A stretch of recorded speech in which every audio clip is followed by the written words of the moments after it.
Assalamualaikum warahmatullahi wabarakatuh. Selamat sore untuk pemirsa setia dimanapun Anda berada. Jumpa lagi dengan saya Irma Kandita, juga ada Teh Anggra Putri Tania sebagai pakar sejarah ya. Masih di channel YouTube yang sama, Istana Music Production Official. Sebelum kita lanjut ke pembahasan kali ini, jangan lupa like, share, comment, and subscribe untuk pemirsa. Oke pemirsa, kali ini saya bersama Teh Anggra Putri Tania akan mencoba membahas tentang benteng Belanda yang ada di Kampung Nyalindung, Kabupaten Bandung Barat. Oh ya Teh Anggra, itu mengenai benteng Belanda yang ada di Kampung Nyalindung, Kabupaten Bandung Barat, yang konon katanya di sana itu banyak pendaman harta karun. Itu apa betul seperti itu ada ya Teh Anggra? Emang betul sih, karena itu kan zaman pada abad 18 kolonial Belanda itu banyak menjajah pribumi ya, dan merampas harta bendanya pribumi, dan kemudian oleh kolonial Belanda itu dipendam di benteng Belanda Kampung Nyalindung. Dan pada zaman dulu abad ke-18 itu kan di Kampung Nyalindung itu ada 8 pintu ya. Itu menjadi saksi bisu para penjajah melawan kolonial Belanda. Dan pada zaman dulu banyak sekali orang-orang yang memang dibunuh di situ dan jasadnya itu dibuang ke Sungai Cimeta. Pada zaman dulu itu kalau misalkan naik kita ke atas benteng Belanda itu terlihat perbatasan Singapura dan Indonesia yang memang terhalang oleh Sungai Cimeta. Dan bahkan bukan itu aja, kalau misalkan naik ke atas itu selain Sungai Cimeta, perbatasan Indonesia dan Singapura itu terlihat juga ada bekas Citarum Purba. Citarum Purba itu apa? Citarum Purba itu yang menjadikan sekarang adanya kota Bandung. Kalau untuk sekarang sih udah nggak terlihat ya, karena udah banyak pendudukan, udah padat. Jadi memang sih banyak sekali juga orang yang datang ke sana mencari harta karun, memang benar adanya. Dan yang saya lihat yang ada tuh di pintu 3 sama di pintu 7. Itu pendamannya itu berupa apa Teh Anggra? Dan siapa yang memendamnya itu?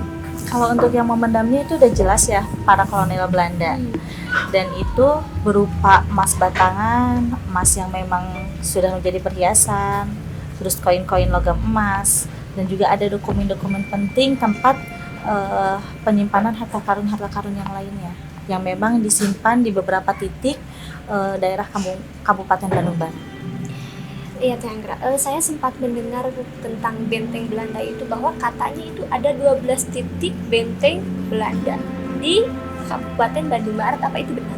Iya benar, karena dulu itu kan Kabupaten Bandung Barat ini masih minim dengan pemukiman ya gitu. Jadi para kolonial Belanda itu membangun benteng-benteng Belanda pada abad 18, dan memang ada 12 titik, yang salah satunya itu di Kampung Nyalindung, terus ada yang di Kampung Tangkil yang kemarin waktu saya pernah juga liputan di sana, dan salah satunya juga ada di daerah Cipatat. Terus Teh Anggra, saya tuh melihat dan mendengar juga di beberapa sumber bahwa banyak penggalian, banyak lubang-lubang yang digali gitu sama masyarakat untuk mencari harta karun tersebut. Itu bagaimana Teh Anggra? Kalau untuk menggalinya iya, itu udah tepat ya lokasinya di sana, tetapi itu belum tepat titiknya yang mana gitu. Karena kalau misalkan kita tahu titiknya di sebelah mana dan di pintu yang keberapa, dengan kita membacakan bismillah aja dan menggali secara manual itu bisa terlihat, insya Allah. Tapi itu kedalamannya itu apa sangat dalam atau misalnya bisa dijangkau dengan beberapa meter saja? Kalau untuk zaman dulu itu nggak terlalu dalam ya, tapi karena sekarang kan udah kesini gitu kan, tanah itu mulai menjorok ke dalam gitu kan. Jadi kurang lebih di sekitaran 30-an lah kalau untuk yang di Kampung Nyalindung. 30 itu paling 30 dalam? meter kurang lebih. Itu ada beberapa, di Kampung Nyalindung itu ada berapa titik Kak Anggra? Di Kampung Nyalindung kebetulan ada 2 titik ya, di pintu yang ketiga sama di pintu yang ketujuh.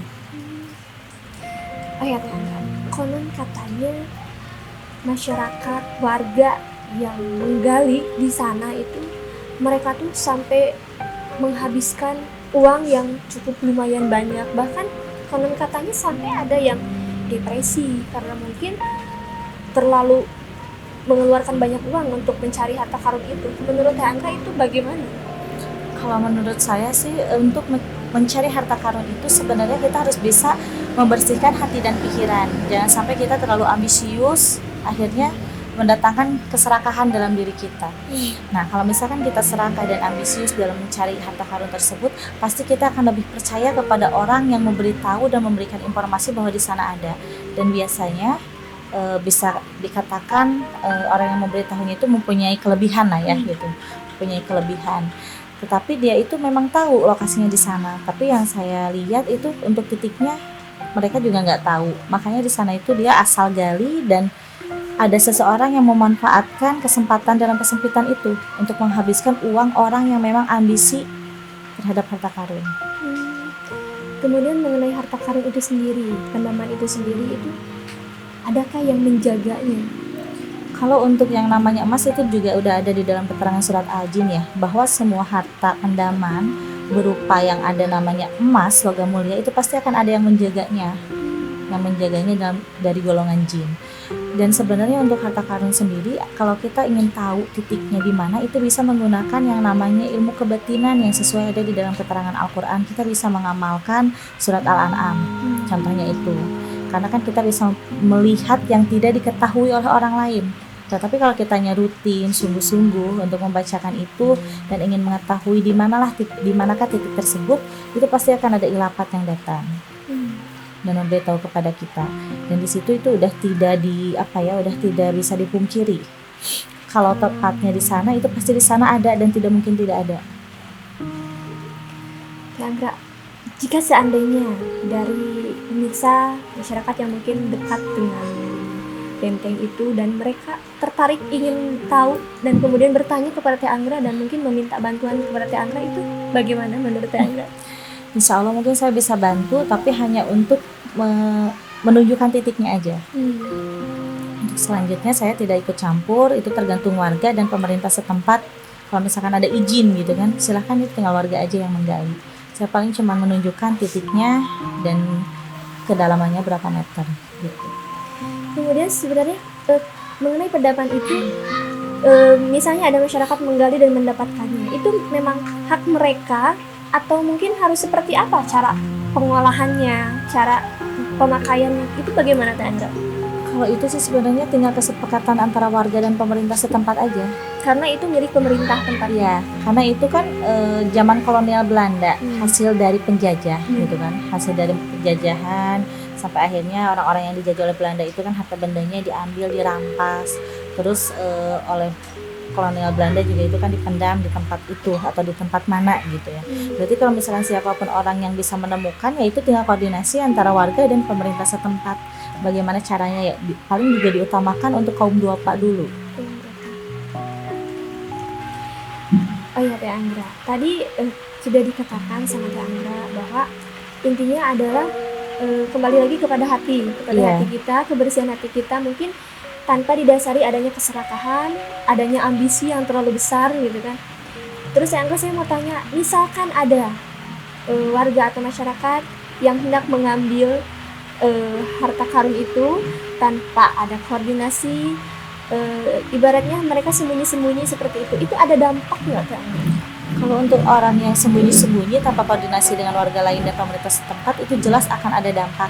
Karena penjaga harta karun tersebut juga itu selalu menggunakan etika gitu kan. Karena yang namanya adab itu harus ada. Jadi alangkah lebih baiknya jangan gegabah gitu kan, jangan berani-beraninya dia secara sembunyi-sembunyi untuk menggali harta karun tersebut. Karena nanti kasihan ke dirinya sendiri. Bahkan dampaknya itu bukan kita menakut-nakuti gitu ya, tapi dampaknya itu sangat luar biasa. Pasti itu akan dicelakakan oleh yang menjaga harta karun tersebut karena dengan adabnya yang tidak ada. Pernahkah ada korban di sana Teh Anggra? Kalau untuk korban yang meninggal dunia sih tidak ada ya, tetapi korban yang menjadi depresi, terus korban yang menjadi sakit, stroke itu ada. Oh ya Teh Anggra, saya mau tanya mengenai benteng Belanda itu sendiri. Katanya di Kabupaten Bandung Barat itu ada 12 titik benteng Belanda. Apakah itu semuanya itu dibangun oleh Belanda atau mungkin ada pihak-pihak lain yang membangun, dan apakah pembangunan benteng itu sendiri itu melibatkan masyarakat? Kenapa sampai sebanyak itu? Karena memang itu tidak oleh Belanda sendiri ya, itu dibangunnya. Ada POC dan juga mereka itu melibatkan pribumi dipekerjakan untuk membangun benteng Belanda tersebut. Dan yang saya lihat juga itu untuk benteng-benteng Belanda kenapa sampai ada di tempat yang tersembunyi gitu ya, karena itu emang tempatnya perlindungan para kolonial Belanda untuk melindungi diri dari musuh dan memperkerjakan pribumi-pribumi untuk bisa melayani mereka. Kemudian apakah di setiap benteng yang 12 tadi, khususnya di Bandung Barat itu, apakah ada pendaman di setiap benteng itu? Kalau di setiap benteng Belanda yang ada 12 titik itu yang saya lihat sih hanya 5 benteng Belanda yang memang ada pendamannya. Jadi tidak semua benteng ada pendaman-pendamannya. Karena yang saya lihat sih seperti yang di Kampung Tangkil, Kampungnya Lindung, sama yang di Cipatat itu penyimpanan terbesar harta karun yang ada di Bandung Barat. Terus saya Anggra, apakah suatu saat pendaman itu akan terbuka, akan bisa dibuka, akan bisa diambil semuanya? Kalau untuk pendaman harta karun Belanda ya itu tidak ada sangkut pautnya dengan harta pendaman yang memang selama ini orang cari. Karena yang harta pendaman yang di Kampungnya Lindung ini sangkut pautnya yaitu hasil rampasan dari pribumi. Jadi kalau misalkan untuk itu siapa aja yang memang mau gitu kan untuk menggali harta karun itu ya mungkin bisa sampai terbukti, bisa dimanfaatkan untuk bisa menyumbangkan ke kaum duafa, dan ada sisanya mungkin untuk pribadi yang menggali harta karun itu, asalkan harus ada adab dan etikanya itu baik, harus koordinasi dengan warga lain dan pemerintah setempat. Teh Anggra, mungkin sebagai penutup mungkin ada pesan dan saran Teh Anggra untuk pemirsa setia di rumah. Jadi untuk pemirsa yang memang suka dengan berpetualang mencari harta-harta karun itu, langkah lebih baiknya jangan sampai terlalu berambisi bahwa harta karun itu bisa dimiliki. Ada harta karun yang bisa dimiliki, tetapi harta karun yang memang itu mutlak ada hak untuk kita gitu. Dan kita juga harus mengetahui, jangan hanya tahu lokasinya aja, tetapi harus tahu titiknya. Kalau misalkan tahu titiknya, memang daripada mubazir mending kita manfaatkan untuk masyarakat dan juga untuk yang lebih membutuhkan. Jadi saya sarankan untuk pemirsa yang memang senang berpetualang mencari harta karun, yuk kita bareng-bareng untuk bisa membukakan harta-harta karun pendaman Belanda yang kita bahas di Kampungnya Lindung itu agar bisa bermanfaat untuk orang banyak. Oke pemirsa, sekian pembahasan dari kami. Saya Irma Kandita undur diri, juga ada Teh Anggra Putri Tania. Mungkin kita akan kembali ke pembahasan berikutnya masih di channel YouTube yang sama, Isene Music Production Official. Terima kasih. Assalamualaikum warahmatullahi wabarakatuh.